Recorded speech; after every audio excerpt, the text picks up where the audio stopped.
जय श्री राम, जय श्री राम, जय श्री राम। ऋषि मुनियों ने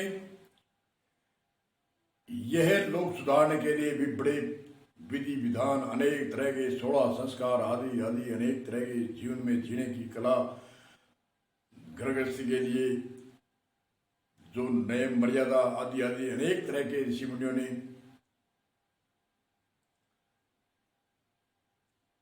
परमार्थ और बिहार की दोनों जाने जाने।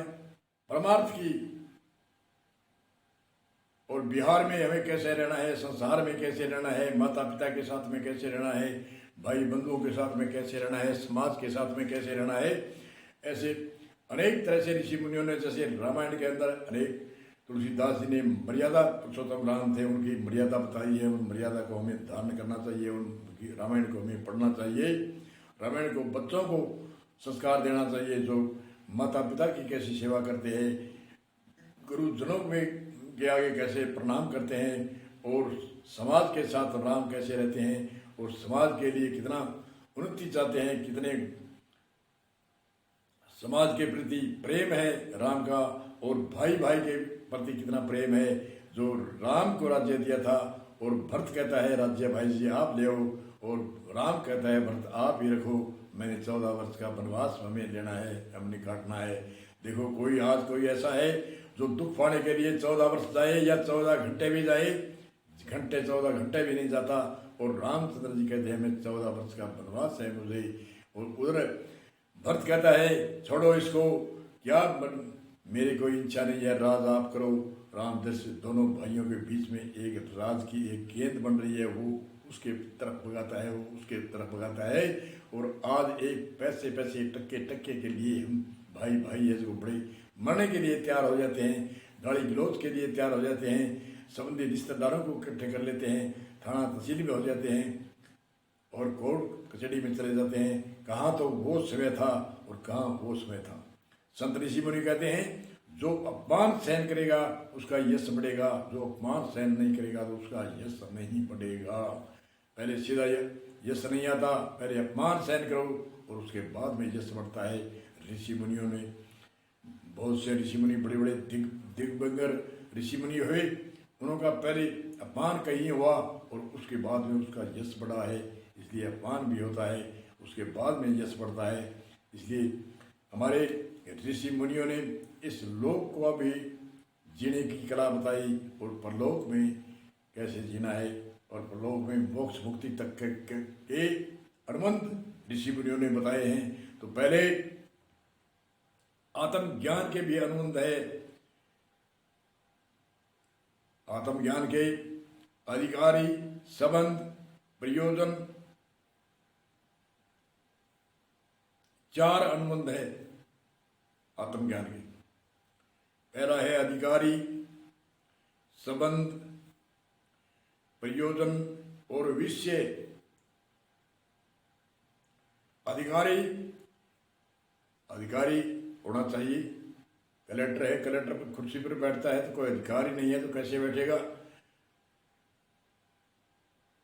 पहले अधिकारी,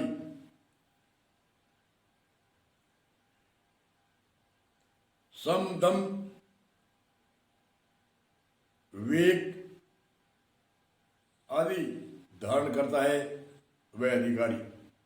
सम दम सदा समाधान उपराम छठी प्रतीक्षा, 6 साधनों को, और विवेक वैराग और मुमुक्षुता, ये 9 साधनों को धारण करता है वो अधिकारी।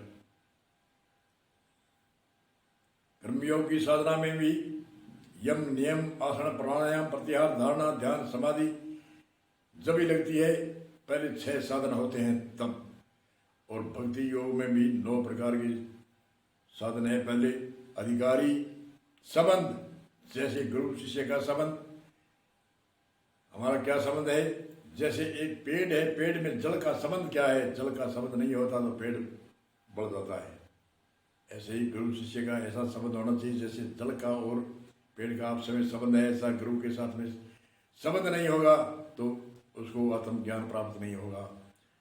और विषय, कोई कोई विषय होता है, इस लोक का विषय है या परलोक का विषय है, आत्मज्ञान का विषय है या जीवन मोक्ष मुक्ति प्राप्त करने का क्या विषय है, और प्रयोजन कहते हैं फल को। तो ये चार अनुबंध होते हैं, तब आत्मज्ञान की प्राप्ति होती है। हमारे बाहर के उदाहरण में भी अनुबंध होते हैं। जैसे कोई नौकरी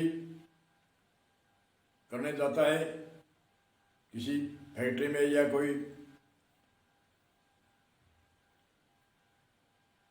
अधिकारी के पास, या कोई बड़े लोगों के पास, या देश विदेश में, पहले अनुबंध का अर्थ होते हैं शर्त होती है। आपको 5 साल तक घर पर नहीं आना है, इतने घंटे काम कराएंगे, इतने बजे से इतने बजे, और इतने रुपए देंगे। अलग अलग ऐसी शर्तें होती है। हमारे नौकरनामा रखते हैं, उसमें भी शर्त है, इतना घंटा काम करूँगा, इतने रुपए लूँगा। दोनों तरफ से शर्तें होती है। नौकर रखने वाला और नौकर रहने वाला, दोनों की आपस में शर्तें होती है। इसी तरह आत्मज्ञान की भी शर्त है।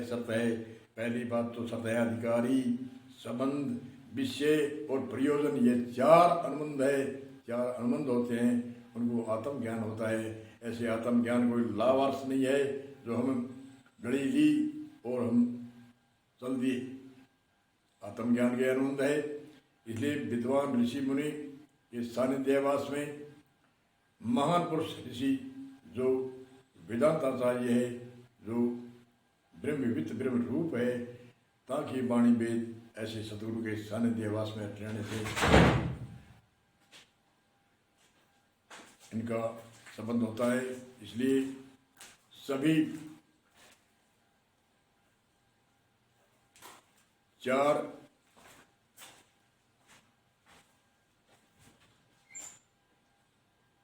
अधिकारी, संबंध, विषय और प्रयोजन, ये 4 साधन होते हैं, तब आत्मज्ञान का अधिकारी होता है। इसलिए जैसे कलेक्टर कोई डिग्री करके कुर्सी पर बैठता है तो उसको अधिकार होता है, वही बैठता है। जो अधिकारी नहीं होगा, जानता ही नहीं है, तो वो क्या बैठेगा, वो करेगा तो फिर क्या करेगा।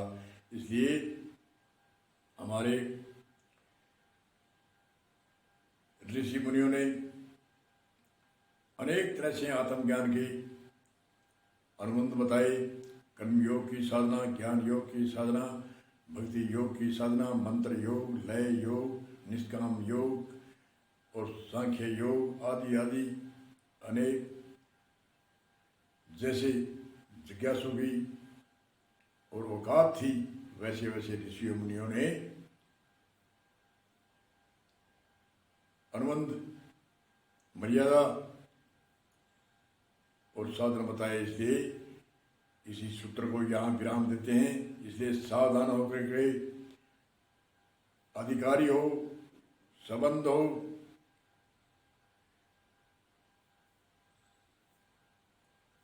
प्रयोजन हो और विषय, ये 4 अनुबंध आत्मज्ञान के हैं। इन 4 अनुबंधों के धारण करने से और सम मन को रोकना, दम इंद्रिय रोकना, श्रद्धा सत्य वेद और गुरु में विश्वास, समाधान मन विषय को नाश,